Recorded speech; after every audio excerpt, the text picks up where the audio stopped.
നമസ്കാരം. ലോകമെമ്പാടും തന്നെ എല്ലാവരും വിറച്ചു നിൽക്കുന്ന സംഭവങ്ങൾ നടക്കുകയാണ് ഇപ്പോൾ ഹെയ്റ്റിയിൽ. അക്രമം നിറഞ്ഞ ഹെയ്റ്റിയിൽ കുട്ടികൾക്കെതിരായ ലൈംഗിക അതിക്രമങ്ങൾ കഴിഞ്ഞ വർഷം 10 ഇരട്ടിയായി വർദ്ധിച്ചെന്നാണ് UN തന്നെ പറയുന്നത്. UN കുട്ടികളുടെ ഏജൻസി വെള്ളിയാഴ്ച ചർച്ച ചെയ്ത വാക്കുകൾ തന്നെയാണ് ഇവ.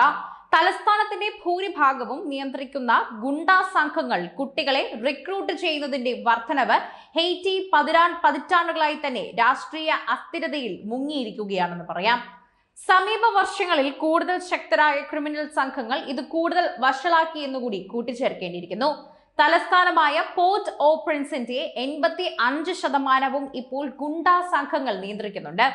8 വയസ്സ് പ്രായമുള്ള കുട്ടികൾ ഇപ്പോൾ എല്ലാ സായുധ ഗ്രൂപ്പുകളുടെയും പകുതിയോളം വരുമെന്ന് യുണിസെഫ് വക്താവ് ജെയിംസ് എൽഡൻ ജനീവയിൽ മാധ്യമപ്രവർത്തകരോട് പറഞ്ഞു. ഹെയ്റ്റിയിൽ കുട്ടികൾക്കെതിരായ ലൈംഗിക അതിക്രമങ്ങളിൽ 1000% വർധനവ് അവരുടെ ശരീരങ്ങളെ യുദ്ധക്കളങ്ങളാക്കി മാറ്റിയിരിക്കുന്നുവെന്നാണ് എൽഡർ അവരുടെ പ്രസ്താവനയിൽ പറഞ്ഞ പ്രധാന വാക്കുകളെന്ന് പറയേണ്ടിയിരിക്കുന്നു. ഹെയ്റ്റിയിൽ കുറ്റകൃത്യങ്ങൾ നിറഞ്ഞ ദ്വീപ് ഗുണ്ടാ സംഘങ്ങൾ കൈയടക്കിയതോടെ തന്നെ കുട്ടികൾക്കെതിരായ ലൈംഗിക അതിക്രമങ്ങളിൽ 1000% വർധനവുണ്ടായിട്ടുണ്ടെന്നുള്ള സാഹചര്യങ്ങളുണ്ടെന്നും പറയുന്നുണ്ട്. 16 വയസ്സുള്ള ഒരു പെൺകുട്ടിയെ ഒരു വെയർഹൌസിൽ 1 മാസത്തെ മയക്കുമരുന്ന് നൽകി തല്ലുകയും ബലാത്സംഗം ചെയ്യുകയും ചെയ്തു.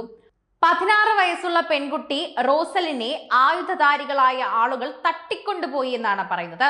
അങ്ങനെ തട്ടിക്കൊണ്ടുപോവുകയും മറ്റു പെൺകുട്ടികളോടൊപ്പം ഒരു വെയർഹൌസിൽ കൊണ്ടുപോയി താമസിപ്പിക്കുകയും ചെയ്തു. യുണിസെഫ് വക്താവ് ജെയിംസ് എൽഡർ ജനീവയിൽ മാധ്യമപ്രവർത്തകരോട് പറഞ്ഞ വാക്കുകളിലാണ് ഇക്കാര്യങ്ങൾ വ്യക്തമാകുന്നത്.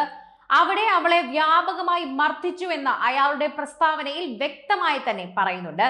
പിന്നീട് അവൾക്ക് മയക്കുമരുന്ന് നൽകിയെന്നും 1 മാസത്തോളം അവൾ കരുതുന്നത് പോലെ നിരന്തരം ബലാത്സംഗം ചെയ്യപ്പെട്ടുമെന്നുമാണ് റിപ്പോർട്ടിൽ പറയുന്നത്. റോസലിനെ തട്ടിക്കൊണ്ടുപോകൽ മോചനദ്രവ്യം നൽകാൻ തന്നെ ആരുമില്ലെന്ന് സായുധ സംഘം മനസ്സിലാക്കിയപ്പോൾ അവളെ അവർ വിട്ടയക്കുകയായിരുന്നു. അക്രമം നിറഞ്ഞ ഹെയ്റ്റിയിൽ കുട്ടികൾക്കെതിരായ ലൈംഗിക അതിക്രമങ്ങൾ കഴിഞ്ഞ വർഷം 10 ഇരട്ടിയായി വർദ്ധിച്ചതിന്റെ കണക്കുകളാണ് UN കുട്ടികളുടെ ഏജൻസി അറിയിച്ചതോടെ തന്നെ ഇവർ തെളിവായി ശേഖരിക്കുന്നത്. പതിറ്റാണ്ടുകളായി രാഷ്ട്രീയ അസ്ഥിരതയിൽ മുങ്ങിക്കുളിച്ച ഹെയ്റ്റി സമീപ വർഷങ്ങളിൽ കൂടുതൽ ശക്തരായ ക്രിമിനൽ സംഘങ്ങൾ കാരണം സ്ഥിതി കൂടുതൽ വഷളായി മാറുകയായിരുന്നു എന്നാണ് ഈ പ്രസ്താവനയിലും കണക്കുകൾ പ്രകാരവും നോക്കുമ്പോൾ മനസ്സിലാകുന്നത്.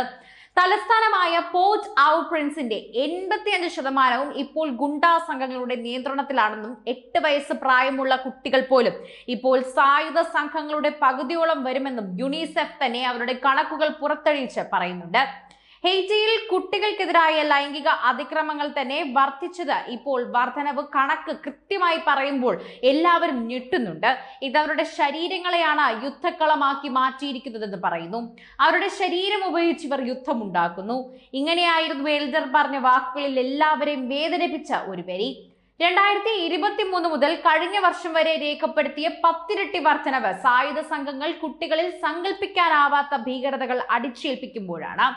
ഹെയ്റ്റിയിൽ പ്രസിഡന്റോ പാർലമെന്റോ ഒന്നുമില്ല.